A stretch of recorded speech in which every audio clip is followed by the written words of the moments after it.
Hi, everybody. My name is Lisa Castor from Castor Insurance, and I'm here today on behalf of Cheers for Charity New Hampshire with my dear friend Joanne Burchuk. Hi, Joanne. Hey, Lisa. I'm Joanne Burchuk. I'm with Lighthouse Physical Therapy, and I am very happy to announce we have big brothers and big sisters with us today. And Casey, welcome. And go ahead and introduce yourself and tell us about big brothers and big sisters. Sure. Well, thank you for having us. Thanks for the opportunity to talk about it. I'm Casey Castor. I'm the Vice President of Community Relations for Big Brothers Big Sisters. We are a statewide organization, a youth mentoring organization that serves about 700 kids a year across the state in one-to-one mentoring relationships. All of the mentors in our program are volunteers from within the community, and they get matched up with a child somewhere between the ages of 6 and 17 years old.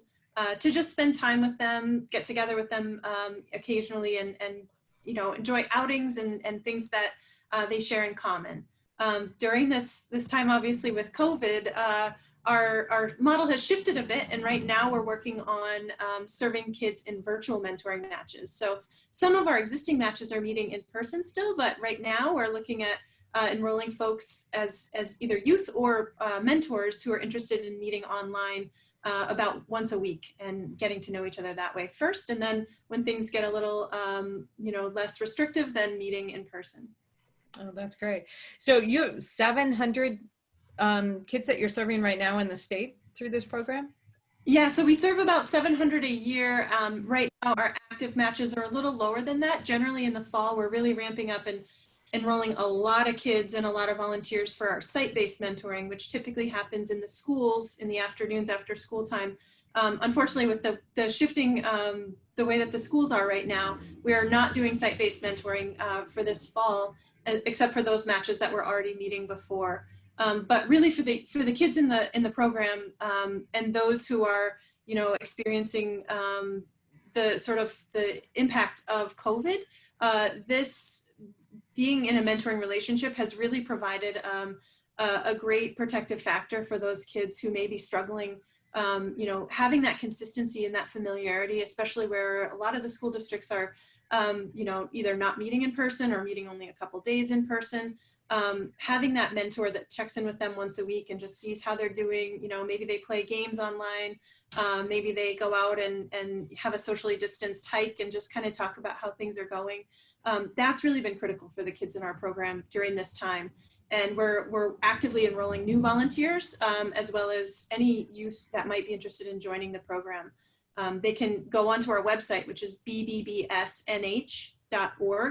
and they can find out more about either volunteering for the program or signing up a child. Can any child do this, or do they have to meet certain parameters? Yeah, any child is welcome to join the program. It's a voluntary program, so if the child is interested in being in the program, we enroll children from a, you know, complete range of backgrounds. Many of the children that we serve, more than 60% are from lower income households, and many of them have experienced some pretty traumatic circumstances throughout their lives, and this is really an opportunity for them to broaden their horizons and get out with someone and learn about some new things. But any child is welcome in the program. Once they turn 18 or they graduate from high school, they age out of the program, but we ask that they, you know, commit to at least a year in the program. And many of our matches have lasted for much, much longer than a year. Our average match length is about 3 years, and we've had matches that go all the way through, you know, 10 years until a child's high school graduation. So it's a really, you know, in normal times, it's such an enriching volunteer experience, but especially right now where we have a critical need for kids to connect with adults and have someone to just reach out with and have that relationship. This is really an essential time, and it showed us the urgency of the need for the kids in the program. Oh, that's great. Now, for your volunteers, is there any requirements for being a volunteer, or how do you decide how to accept people into the program? Yeah, so the only requirement is that you be interested in, you know, spending time with a child. Generally, they meet 2 to 4 times a month, but during this time, we're asking for them to meet once a week for, you know, a half an hour, 45 minutes, up to a couple hours, depending on what activities they're doing. The enrollment process for becoming a volunteer includes an interview Generally, those are done in person, but right now we're doing those virtually. And a screening process that we check background, criminal background check, driving record check, and some reference checks. So as far as a volunteer, really, the main requirement is just that we ask for them to ensure that this is a great time in their lives to spend an hour. And I think we all, feel pretty busy, and especially right now, things are uncertain, but most of us can carve out an hour to spend just getting to know a child and, boosting them up and, giving them some encouragement. And also that they be willing to be matched for at least a year in the program. That we find that we work on a strength plus length equals outcomes model. So the children in our program, the outcomes that they get are generally around their self-esteem, academic outcomes.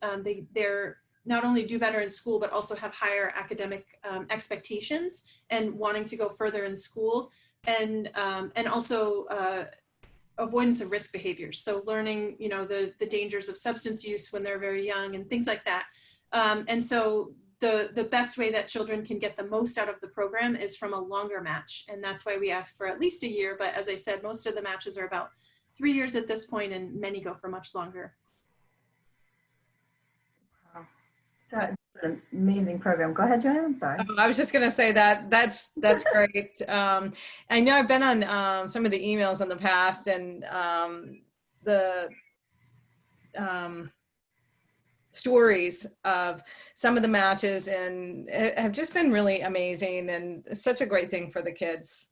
Yeah, we actually have, we're doing a live today, and we have something on our Facebook page, a video on our Facebook page of a match from the Seacoast area that the match was made when the big, which is the volunteer, was just in college, and they were matched, the child was about 7 or 8. They were matched all through his high school career.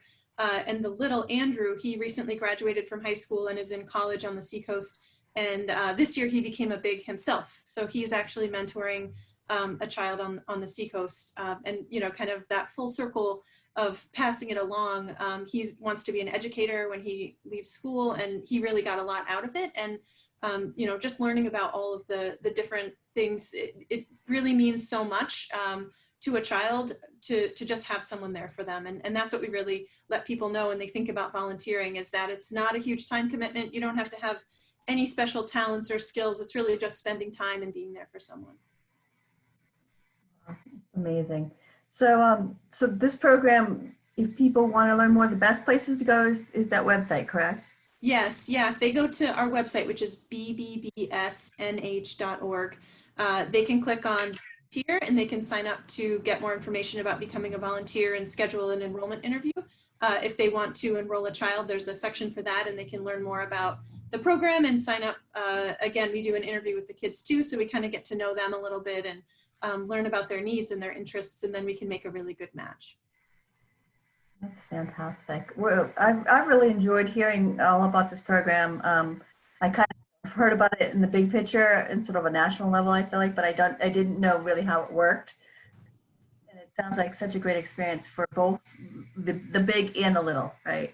Absolutely, yeah. I mean, the volunteers often say they get more out of it than they expected, and they thought they would be helping a child, but really it was just such a deeply helpful for them as well. So the other thing I should plug is just our social media page, Facebook.